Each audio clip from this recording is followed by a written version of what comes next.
जय शनिदेव, जय श्री राम भाइयों। आज का जो हमारा विषय है खूनी गुप्तधन, खून पीने वाला गुप्तधन। इसके बारे में आज हम चर्चा करने वाले हैं, विश्लेषण करने वाले। अगर आपने चैनल को सब्सक्राइब नहीं किया है तो सबसे पहले चैनल को सब्सक्राइब करिए, लाइक करिए, शेयर करिए।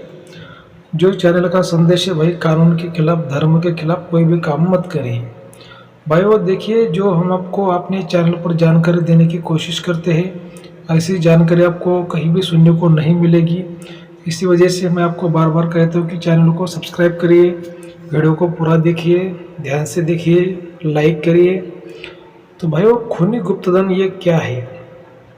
तो ये जो गुप्तधन के जो अलग अलग जो प्रकार होते हैं, उसमें ये सबसे बड़ा गुप्तधन माना गया है खूनी गुप्तधन। मतलब गुप्तधन कभी खून नहीं पीता, लेकिन उस पर जो टोटका होता है, जो शक्ति होती है, वो खून पीती है। इसी वजह से इसका जो नाम पड़ा है खूनी गुप्तधन। ठीक है, तो ये कैसे खून पीता है, ये कैसे नुकसान करता है, इसकी जो शक्ति होती है कैसा हम लोगों का नुकसान करती है, इसके बारे में आज हम चर्चा करने वाले हैं। भाइयों, ये जो बात है एक लगभग 70-80 साल पुरानी ये घटना है, ये कहानी है। और ये हमारे दादा गुरु के साथ घटित हुई थी। दादा गुरु ने मुझे ये कहानी बताई थी।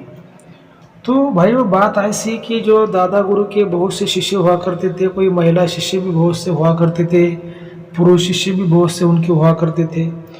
तो एक उनकी महिला शिष्य थी दादा गुरु की, और ऐसे ही वो एक बार उनके गांव में चले गए। तो जो महिला शिष्य दादा गुरु को बताने लगी कि उसकी कोई बहन थी, वो महिला शिष्य की, और उसके बहन के घर में ऐसा कम से कम 5 लोग रहते थे, और 5 लोगों में से 2 लोगों की ऐसे ही अचानक से मौत हो गई। और जो बाकी 3 लोग थे वो भी मतलब बीमार चल रहे थे, मतलब पूरा बुरा ही बुरा हो रहा था। तो फिर दादा गुरु उनके घर देखने के लिए चले गए, और वहाँ पे जब गए तो उन्होंने देखा कि वहाँ पे खूनी गुप्तधन था, मतलब खून पीने वाली शक्ति थी। अब ये क्या हो जाता है भाइयों, जैसे ये खूनी गुप्तधन का जो टोटका, जो शक्ति अगर मान लीजिए किसी के घर में, खेत में है, तो वहाँ पर जो लोग रहते हैं या फिर वो प्रॉपर्टी का जो मालिक है, उसके जो परिवार के जो लोग होते हैं, उनके बॉडी का जो खून है वो अपने आप कम हो जाता है। वो बीमार पड़ते हैं या फिर उनकी दुर्घटना में अचानक से मौत हो जाती है। कोई भी दुर्घटना घटित हो जाती है, जैसे मान लीजिए कोई कुएं में गिर गया, कोई गाड़ी से गिर गया, कोई गाड़ी से टकरा गया, किसी को अटैक आ गया, मतलब कोई भी दुर्घटना से अचानक मतलब अकाल जो मृत्यु होती है वो हो जाती है। नहीं तो फिर आदमी बार बार बीमार रहता है, उसके बॉडी में खून की कमी रहती है। और ये जो काम धंधे में दिक्कत, घर में तनाव, आर्थिक समस्या, ये तो ऐसी बातें तो होती, लेकिन खूनी गुप्तधन का जो राज होता है कि वो व्यक्ति की जान लेता है। उसका खून पीने का मतलब उसकी जान लेना। ठीक है, तो ये खूनी गुप्तधन एक बहुत ही बड़ा शक्तिशाली वो टोटका होता है। और जो घर का मालिक होता है, जहाँ जिस किसी जमीन में वो धन होता है, वो शक्ति होती है, वो जो भी उस जमीन पर जो घर होता है, उस पर वो घर में जो भी लोग रहते हैं, या फिर जो जमीन का मालिक है, वो जो भी है उसके परिवार के लोग हैं, तो वो शक्ति क्या करती है, उनको ऐसा परेशान कर देती है जैसे मैंने अभी आपको कहा वैसे। तो दादा गुरु ने सब जाना, देखा कि भाई यहाँ पे खूनी गुप्तधन है, और ये खूनी गुप्तधन शक्ति की वजह से ही 2 लोगों की जान गई है, और ये 3 लोग भी बीमार है, परेशानियाँ, और ये भी इसमें इनकी भी जाने जा सकती है। फिर दादा गुरु जी ने उनको साफ साफ कह दिया, भाई ऐसी ऐसी बात यहाँ पे है, आप क्या करिए, जगह छोड़ दीजिए, कहीं दूसरी जगह पर रहने को जाइए, नहीं तो फिर ये घर को बेच दीजिए, जो भी पैसा है कुछ दान धर्म में कुछ खर्च करिए, और बाकी पैसा जो बचा पैसा उसमें कोई दूसरा घर आप लीजिए। ऐसा जो सलाह उन्होंने, दादा गुरु ने उनको दी। लेकिन अभी देखिए, बात ऐसी हो जाती है कि कोई व्यक्ति सलाह मानता है तो कोई मानता नहीं। तो जो दादा गुरु की जो महिला शिष्य थी, जो उसकी बहन का वो जो घर था, तो दादा गुरु के चरणों में रोने लगी और बोली, गुरुजी ऐसा नहीं, हमारी मदद करो, हम जो गरीब लोग हैं, और ये हम घर छोड़ के भी नहीं जा सकते। अगर हम ये घर को बेचेंगे तो इसको कोई खरीदेगा भी नहीं, क्योंकि सब लोगों को मालूम है कि यहाँ पर 2 लोगों की जान गई है, और ये घर अशुभ है, श्रापित है, ऐसा गांव के जो लोग हैं बोलते हैं। अगर मैं इसको बेचना भी चाहूँगी तो इसको कोई अभी लेगा नहीं, और फिर नया घर में कहाँ से खरीदूँ। तो जो दादा गुरु की जो शिष्य थी, महिला शिष्य, वो एक ईमानदार थी, और वो दादा गुरु को बहुत ही मानती थी। और देखिए, अगर जो शिष्य होता है, शिष्य अगर गुरु को रिक्वेस्ट करता है या फिर गुरु से विनती करता है, तो गुरु भी कभी कभी शिष्य की बात मानता है। और गुरु को भी शिष्य की बात माननी पड़ती क्योंकि वो उनका शिष्य होता है। ऐसे ही गुरु किसी की भी बात नहीं मानते, अपने शिष्य की वो बात मानते हैं।